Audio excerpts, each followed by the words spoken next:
9 часот и се враќаме повторно во студиото на Алфа телевизија по оваа навистина преубава музичка numera и ќе зборуваме за она што ви најавивме на почетокот на емисијата Јас и Бела, а тоа е за топлото време и домашните миленици. Не само ние луѓето, туку и домашните миленици, сигурно дека лошо и тешко им влијае ова топло време и овие жештини. На мое големо задоволство, ова утро наш и ваш утрински гостин е Перо Божиновски, ветеринарен лекар, специјалист за домашни миленичиња и меѓународен кинолошки судија. Господине Божиновски, добро ви утро. Ние се знаеме од многу одамна, бевме соработници многу одамна, зборувавме многу за домашните миленици. Ви благодарам што ја прифативте нашата покана да ни бидете ова утро наш гостин. Ја кажав темата, топлотното време и домашните миленици и те како овие жештини и високи температури влијаат на домашните миленици, бидејќи вие сте специјалист за домашни миленици. Не се чуваат само кучиња, мачиња, туку и папагалчиња, желки, хрчаци. Како се во ова топло време влијае врз сите овие миленичиња и како луѓето да се однесуваат, како да ги исхрануваат, чуваат и негуваат во овие горештини или овие жешки температури? Најнапред, добро утро, поздрав до гледачите на Алфа телевизија. Добро утро, добар ден емисијата, секој утро.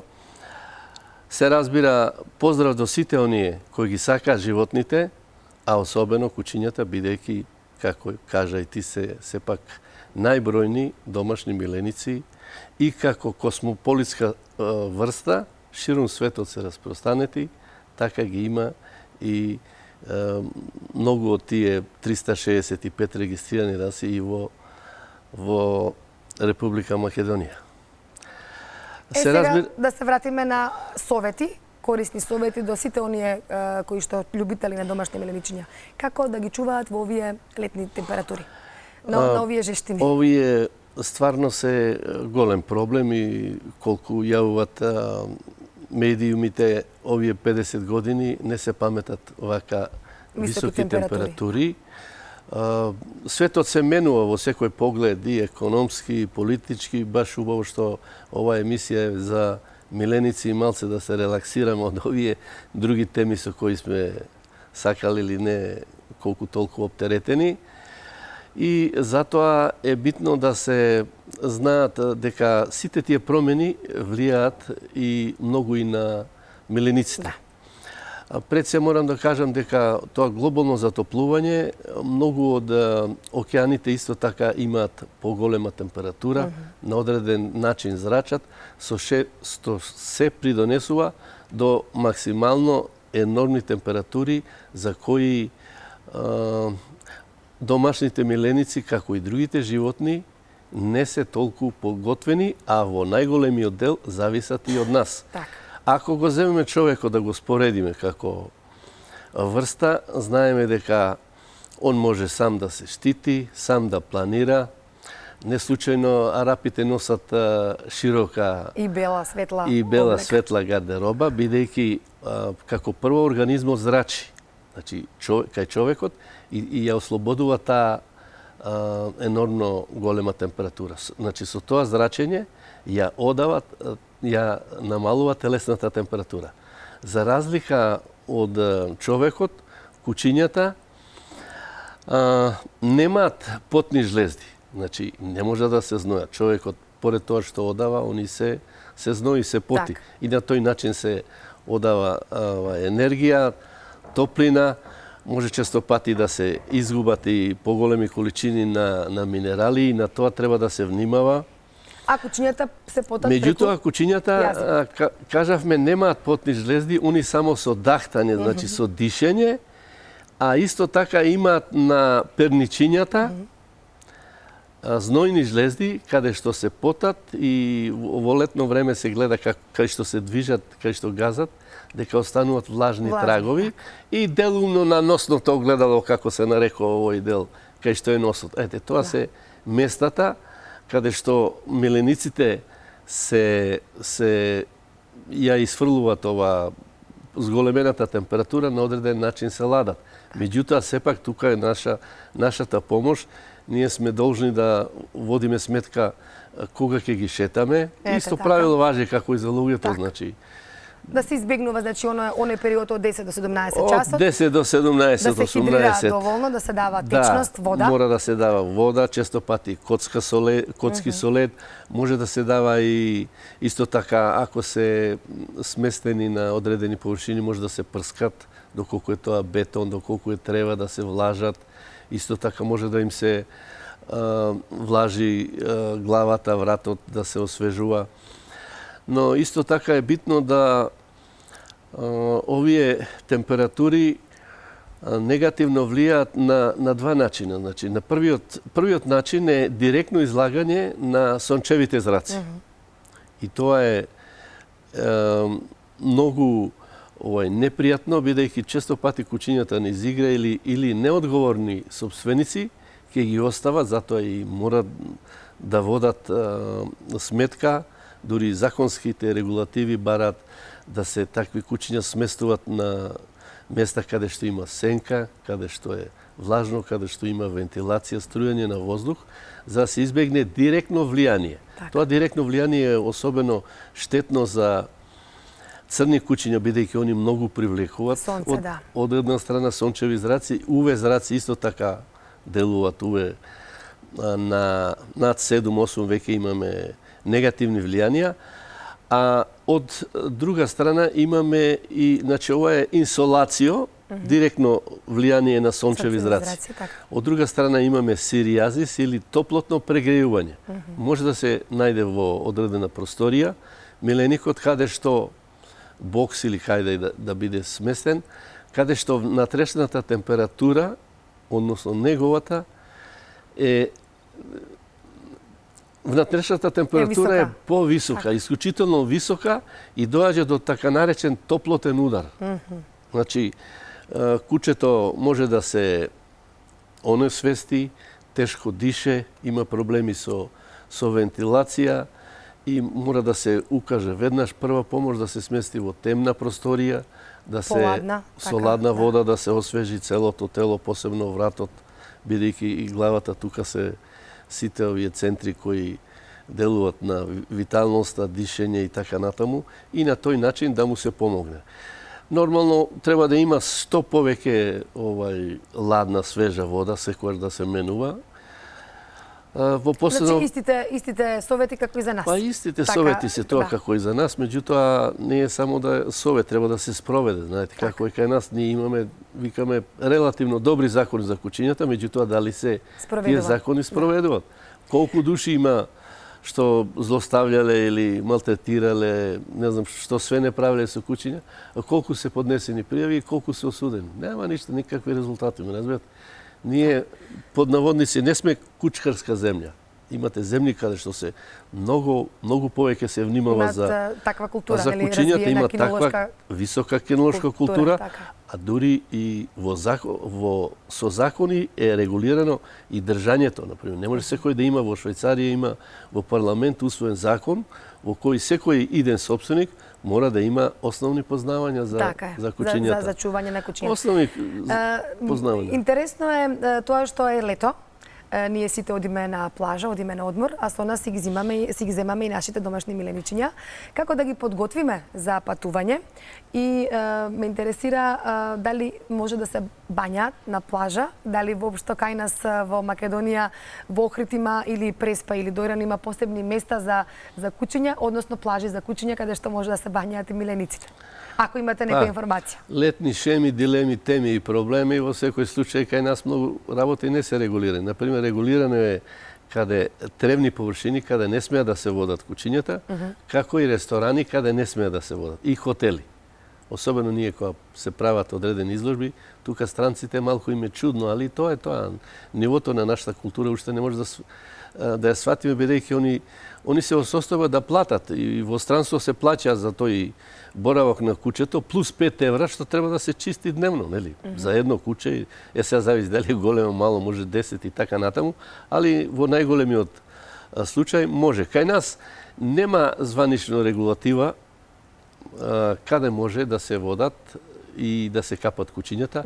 Ретко на некои приватни плажи има истакната забрана, Меѓутоа, собствениците треба да водат сметка, пошто немат сите разбирање, нели, за дека и куќињата имат потреба за капење, за пливање, за движење, за освежување.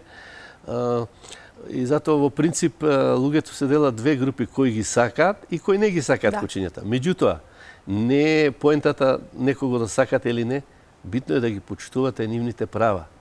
Ние, Македонија, има подпишана конвенција 1979 година за заштита на животните, тука се разбира и се и милениците, и тоа мора да се почитува. Дури на таа тема и 2 Нобелови награди се освоени. Сега, кога ќе кажете куќиња, тоа имат земји каде што председателот на први ударни вести добива подарок, ме разбирате? Кои документи се потребни за патување? Доколку се патува со домашен миленик надвор од Македонија? Да, собствениците треба, иако ветеринарите водат сметка и често пати ги опоменуваат, меѓутоа знаете како е кај нас и таа култура е сега ли најде да ме викаш, да ме опоменуваш, а он треба да прими вакцина. Бидејќи затоа се сите куќиња регистрирани, да државата води сметка за нив. И кога ќе влезе у системот УАХВ, гледа овој не е вакцинирано. Значи, без се поминало 2-3 месеца. Значи, сепак треба со пасош, така? Значи, треба со пасош, сака да кажам, на време да се припреми, не е да каже доктор, кога патуваш утре? Денес вакцинери. Не може да го вратат, ме разбирате. Мора минимум да помине 3 недели од вакцината, бидејќи треба организмот да реагира, да создаде антитела. Значи, минимум 3 недели и мора да по пропис. Еве сега да кажеме, ние имаме пасоши, меѓутоа ние не сме членка на Европска унија и не ни важат многу тие пасоши во одредени земји. Затоа можам да кажам, една странка не ми се пожалила за Грција. Меѓутоа, бугарите веќе неколку вратија без сертификати. Сега нашите што прават? Не од сега, тоа е подолго време, зимат куќиња со и бугарски пасоши. Ме разбирате? Можете таму да купат и тоа има. И со такви, поготово горе Европа, сегде е свесло, кога ќе види пасош бугарско куќе, ЕУ и слободно пато. Значи, мора да има сертификат. Особено, земјите тоа го барат. И ризични се патувања со авион. Со кола може негде тамо гужва и да не види некој, меѓутоа, да си бидете сигурни, обезбедете си сертификат и со него може да патувате слободно преку граница со вашиот домашен миленик. Да, како домашен миленик. Перо Божино, вие сте и кинолошки судија, маршал на, ја имате највисоката титула маршал на кинолошкиот сојуз на Македонија. Настапувате и судите, односно давате оценка на специјалисти за малите куќиња. Кажете ми, сега бевте во Латвија, сега ќе одите во Молдавија и имавте навистина убав период, каде што судевте дури во Бразил и во Словенија и Задар. Мислам дека се спомнав. Кажете ми малку за она кинолошка култура и што се е потребно, како се подготвува еден миленик, едно куќе за изложба? Пред се треба сите собственици, воглавном ги пратат тие настани, бидејќи тие, поготово ако се меѓународни, ние како Кинолошки сојуз на Република Македонија, така сме регистрирани ние во Светска федерација, бидејќи ние не добиваме никаква помош од државата и само финансирање. Немаме проблем и најголемиот број земји изузетно некој се обидува да стави северна, иако во Брисел тамо во седиште така не водат. Меѓутоа тоа малку кој го почитува, не го почитува, него едноставно некојаш прашуват, викаш што да кажеме, како да те најавиме. Македонија, како да ме најавиш. Пред 10 години во Норвешка ми доаѓа еден господин, вика, јас сум тој заменик, конзул и нешто. Норвешка вика, дали имате вие дипломатски пасош? Зашто, викам? Па викам, гледам, представувате држава, викам, Република Македонија, викам. Во случајот, викам, не сум само ја, имаме уште неколку така суди што патуваме, меѓутоа, тоа е името наше и ние тоа го користиме. Тоа е сега друга тема, да се вратиме на кинолошката култура. Да, значи кинолошката... Односно, како се подготвуваат милениците? Милениците, сите раси имат така наречен стандард. Тоа е идеално напишано како треба да изгледа.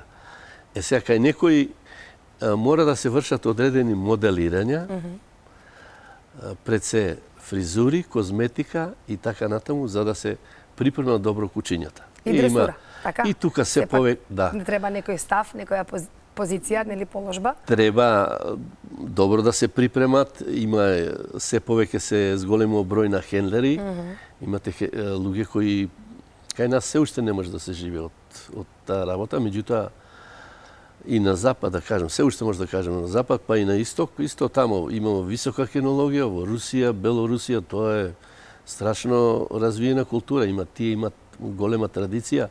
Русија има 300.000 нови регистрирани мали кученца расни, тоа е голема цифра. Бројка, да. Македонија 2000 годишно, ме разберете? Добро, меѓутоа и ние сме тука добри сме сме ние сепак, полека, тоа не може да оди така брзо. Организираме изложби, една изложба може да најавиме сега во Благодарејќи септември. на вашата емисија, луѓето може малку нешто и за слуша за кучињата, немаме весник, немаме ТВ емисија, како ќе знаат луѓето? Нема да прочита, сега нешто на Фејсбук ако се види и така натаму. Значи треба темелни припреми за кучињата, мора и да се работи, мора да се тренираат, да се хендлуваат и да се пратат термини кај сакат да одат, дали на национални изложби или особено овие што се интернационални, меѓународни, бидејќи многу и странци доаѓаат више кај нас, тоа е не само кај нас. Имаме една изложба во најава, еве можеме да ги информираме нашите гледачи. Има повеќе изложби, во септември во Охрид, нели? Прво почнува сега почнува прво Маврово, односно гостивар организатор во Маврово, па потоа има септември во Охрид се организира 4 меѓународни изложби, потоа следи Куманово, потоа следи Кавадарци, исто така се и тоа меѓународни изложби. Значи, расте таа кинолошка култура. Тука сакале ние или не сакале какви персонални промени или да се врши кучињата и луѓето си го прават своето, ме разберете. Расте интересот, расте бизнис, се отвараат што се повеќе салони за разобавување на кучињата, така? На кучињата, се повеќе луѓе, груминг, да, така речено, се повеќе се јавуваат така наречени хендлери кои ги водат кучињата. Еве во Бразил на пример се зачудив 95% се мажи хендлери. Многу се зачудив. Хендлер значи човекот што се грижи, човекот што го води кучето и го шета, така, на изложбата. За само да го прикаже. Така. Во Русија, Киргистан, Казахстан и така натаму, тие земји 95% се жени и девојки. Разбирате? Тука е таа разлика.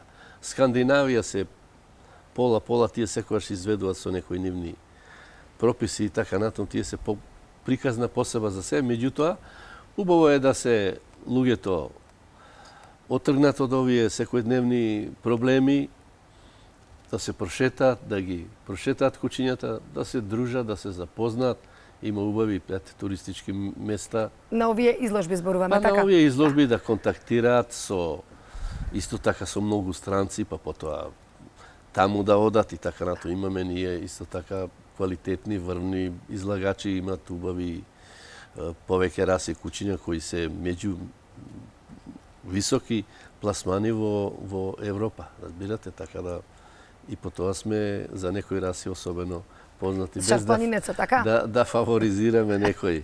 Па добро, шапанинецот е еден од тие, тоа бидејќи тоа е наша национална раса, ставена на монета и така натаму, што не е мала работа.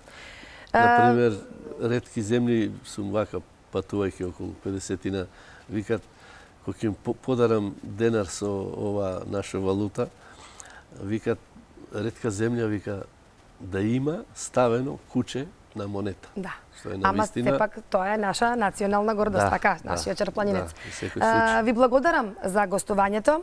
Ни измина полека времето. Кажавме, значи, совети да резимираме.